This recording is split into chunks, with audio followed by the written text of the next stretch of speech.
Good evening, everyone. Welcome back to my channel. My name is Shikha Sharma and I am a teacher by profession and my channel name is Teach Learn and Grow with Me. तो आज हम बात करेंगे DSSB के बारे में। I know मैंने आप लोगों के बहुत सारे कमेंट्स पढ़े और आज मैं उसी लिए ये वीडियो लेके आई हूँ। मैंने अपना एग्ज़ाम DSSB का कैसे क्वालिफाई किया in first attempt along with my self study only. तो first of all you know that जो DSSB का एग्ज़ाम्स होता है वो दिल्ली गवर्नमेंट में आपका दिल्ली में जॉब लगती है और Delhi is the centre of the heart, it is the heart of India, हमारे सेंटर में एकदम। तो इसलिए दिल्ली के अंदर क्योंकि सारी फैसिलिटीज़ मिलती हैं, सारा आपका पे स्केल भी बहुत अच्छा होता है एंड ऑल द रिक्वायरमेंट्स, जितनी भी रिक्वायरमेंट्स होती है एक पर्सन की, एक पर्टिकुलर कैंडिडेट्स की, वो आपको दिल्ली गवर्नमेंट जॉब से मिलती है। और इसीलिए हर एक पर्सन जो होता है ऑल ओवर इंडिया इस जॉब को पाना चाहता है एंड इसीलिए सारे के सारे इसके लिए बहुत ज़्यादा मेहनत भी करते हैं, बहुत ज़्यादा इसके सपने भी देखते हैं एंड इसी वजह से बिकॉज इसमें ऑल ओवर इंडिया के कैंडिडेट्स इस फॉर्म को फिल कर सकते हैं, इसीलिए इसका जो एग्ज़ाम होता है ये भी एक हायर लेवल का एग्ज़ाम होता है। इट मीन्स आप बहुत ज़्यादा हार्डवर्क के बाद ही इस एग्ज़ाम को क्लियर कर पाते हो। मुश्किल नहीं है, सिर्फ हार्डवर्क की ज़रूरत है। ऐसा बिल्कुल भी नहीं है कि आपको नहीं मिल सकती। अगर मैं क्लियर कर सकती हूँ with my private job only तो आप भी डेफिनेटली क्लियर कर सकते हैं। एंड एक बार नहीं, मैंने आप लोगों को बताया था DSSB मैंने 2 बार क्लियर किया था। एक 2012 में क्लियर किया और एक 21 में क्लियर किया। बिकॉज ऑफ माई केयरलेसनेस, मेरी लापरवाही की वजह से मेरी 2012 की जो अपॉर्चुनिटी थी निकल गई थी और उसके अगले 8-9 साल तक मैं बहुत परेशान भी रही कि मैंने कैसे गवर्नमेंट जॉब अपने हाथ से जाने दी। एंड अगेन मैंने उसके लिए फिर हार्डवर्क किया और फिर उसके बाद मैंने उसको क्वालिफाई किया, राइट। तो आज मैं आपको बताऊंगी फर्स्ट ऑफ ऑल, ये बहुत बेसिक टिप्स हैं। अगर आपको किसी भी कॉम्पिटिटिव एग्जाम, चाहे वो DSSB है चाहे वो कोई और एग्जाम है, अगर आपको उसको क्रैक करना है तो क्या करना है, साइड बाय साइड मैं अपना डेली रूटीन भी आपसे शेयर करूंगी। फर्स्ट ऑफ ऑल आपका सबसे पहला जो काम होगा, एज यू नो कि आपकी DSSB की वैकेंसीज आपको इसी मंथ देने आने वाली है क्योंकि आपका CTET के एग्ज़ाम का रिजल्ट भी आने वाला है बाय 15 सितंबर। उसके बाद आपको DSSB की वैकेंसीज भी देखने को मिलेंगी। तो फर्स्ट ऑफ ऑल आपके पास इनफ टाइम है। जैसे ही वैकेंसी का नोटिफिकेशन आ जाएगा, आप लोगों को 1 महीने से ज़्यादा नहीं मिलेगा एग्ज़ाम के लिए। तो फर्स्ट ऑफ ऑल आपको क्या करना है, पहले आप उसका सिलेबस को देखिए, सिलेबस को डाउनलोड कीजिए। सॉफ्ट कॉपी की बात नहीं कर रही हूँ मैं, हार्ड कॉपी का हार्ड प्रिंट आउट हमेशा अपने पास निकाल के रखिए। सबसे पहले आपका यही काम है कि सिलेबस को डाउनलोड करना और उसकी हार्ड कॉपी अपने हाथ में रखना।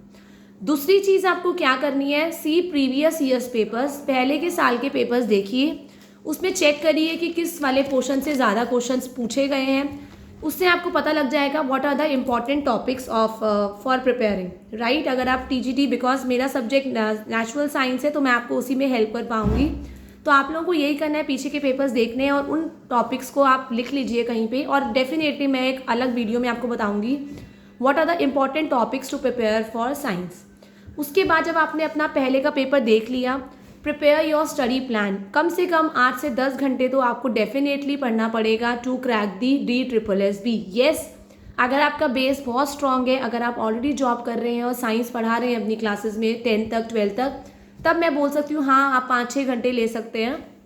बट अगर आप वर्किंग नहीं हैं और घर पे हैं तो प्लीज़ आप 14-14 घंटे भी निकालिए। और अगर आपका बेस क्लियर है तो ऐसा नहीं है, आप 5 से 6 घंटे भी एक दिन में पढ़ के उसको क्रैक कर सकते हैं। It depends on your ability. हो सकता है कि जो मैं चीज़ 4 घंटे में कर रही हूँ आपको 2 घंटे में ही समझ में आ जाए। तो आप, it depends on the person, आप लोगों की इंटेलिजेंसी पे, अपने माइंड पे, आपकी स्पीड पे डिपेंड करता है, राइट। उसके बाद आपको अपने स्टडी प्लान बनाने के बाद आपको अपना सिलेबस को डिवाइड करना है into small chunks, into small chapters. ऐसा नहीं है कि आप एक साथ सारा चैप्टर रिवाइज करेंगे। अगर आप TGT या TGT के लिए प्रिपेयर कर रहे हैं, नेचुरल साइंस के लिए, क्योंकि मैंने TGT क्लियर किया था, आप 6 to 12 तक के आपके पास, आपको 12 तक डेफिनेटली करना पड़ेगा और 10 नंबर पेडागोजी के होते हैं वो आप करेंगे, राइट, जो मेथड्स ऑफ टीचिंग होते हैं। नाउ जब आप 6 to लेके 12 तक करेंगे तो आपको पहले 3 पार्ट्स में उसको डिवाइड करना पड़ेगा। मैंने भी ऐसे ही किया था, 6 to 8 का मैंने एक उसमें किया combination. 6 to 8 is the base. आपको 6 to 8 का तो इतना अच्छे से आना चाहिए, तभी आप 9, 10 और 11, 12 समझ पाएंगे। तो 6 to 8 में डिवाइड करिए, 9, 10 एंड 11, 12। तो पहले आपको बेसिक से ही स्टार्ट करना पड़ेगा, 6 to 8 की बुक्स। फिर उसके बाद जब आपने ये 3-3 क्लासेस में डिवाइड कर लिया, आफ्टर दैट आपको क्या करना है, आपको अपने डेली टारगेट्स बनाने हैं। अगर आप पूरा स्टडी प्लान पूरे महीने का नहीं बना सकते हो तो आप वीकली बनाइए, या एक दिन रात को पहले ही बताइए कि हाँ कल मुझे ये 2 चैप्टर्स कंप्लीट करने हैं एट एनी कॉस्ट। अभी मैं पार्ट बी की बात कर रही हूँ।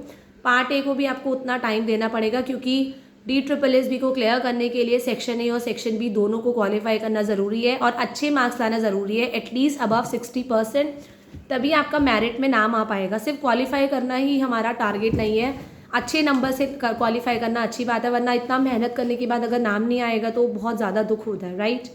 तो आप लोग ऐसा करिए, अपने डेली टारगेट्स बनाइए और आप रेगुलर बेसिस पे स्टडी कीजिए and then after that every Sunday for revision. आपको जो भी आप पूरे हफ्ते में पढ़ रहे हैं वो रिविजन की भी बहुत ज़्यादा ज़रूरत है। अगर रिविजन नहीं होगी तो डेफिनेटली आप भूलते जाएंगे and it is scientifically proven, ये साइंटिस्ट के द्वारा ये प्रूफ हो चुका है कि अगर हम किसी भी चीज़ को रिवाइज करते हैं तो हमारे माइंड में वो ज़्यादा देर तक रहती है। Then your confidence levels is very very important. अगर आपके अंदर कॉन्फिडेंस लेवल है तो डेफिनेटली आप कर सकते हैं। अगर आप डर डर के पढ़ाई करेंगे, टेंशन लेके पढ़ाई करेंगे या दिमाग में ये स्ट्रेस लेके पढ़ाई करेंगे, अरे मेरी फैमिली का मेरे पे प्रेशर है, मेरे को अपने पापा के सपने पूरे करने हैं, अपनी मम्मी के सपने पूरे करने हैं, तो बिल्कुल भी ऐसा प्रेशर लेने की ज़रूरत नहीं है। आप ये सोचिए कि मुझे अपने सपने पूरे करने हैं, मैं अपने लिए पढ़ रहा हूँ या मैं अपने लिए पढ़ रही हूँ, राइट। आफ्टर दैट आप रिविजन डेफिनेटली करेंगे। उसके बाद धीरे धीरे जब आपका 50% से ज़्यादा सिलेबस, मैं पहले ये कहूँगी 6 to 10 को आप इतना अच्छे से इतने अच्छे से प्रिपेयर कर लीजिए। उसके बाद 11th-12th में आपको कौन से चैप्टर्स करने हैं, ऐसे चैप्टर्स जो 9th-10th में ऑलरेडी हैं और उसी की डिटेल आपको 11th-12th में दे रखी है, आप वो चैप्टर्स करेंगे। देखिए अगर कोई भी चैप्टर 9th-10th में उसके बाद वो 11th-12th में ज़रूर आ रहा है, इसका मतलब वो दी ज़्यादा इंपॉर्टेंट चैप्टर्स, वो इंपॉर्टेंट चैप्टर है तभी वो रिपीट हो रहे हैं। तो क्योंकि आप पूरा तो सिलेबस इतना ज़्यादा वास्ट है 11th-12th का, पूरा तो कभी भी नहीं कर पाएंगे। अगर आप साइंस बैकग्राउंड से हैं तो आप डेफिनेटली आपका फिजिक्स है, केमिस्ट्री है, बायोलॉजी है। अगर आप बायोलॉजी, जैसे मैं केमिस्ट्री बैकग्राउंड से हो तो मैंने केमिस्ट्री 11th-12th की पूरी करी थी, और अगर आप फिजिक्स और बायोलॉजी से हैं तो आप वो करिए। आफ्टर दैट वो चैप्टर्स को ज़्यादा इंपॉर्टेंस दीजिए। जैसे मान लो मैंने केमिस्ट्री पूरी कर ली, अब बात रही बायोलॉजी और फिजिक्स की, तो जो जो टॉपिक्स 9th-10th में है, 8th में है और जो टॉपिक फिर से दोबारा रिपीट हो रहे हैं, आप वो टॉपिक्स करिए, आप डेफिनेटली क्वालिफाई कर लेंगे, ये मेरा प्रॉमिस है आपको। बट येस, पेपर 1 के लिए भी उतनी प्रैक्टिस करनी है। मैं डिटेल में आपको और बताऊंगी अब आप कौन कौन से चैप्टर्स करेंगे साइंस के पहले। Thank you everyone, have a nice day.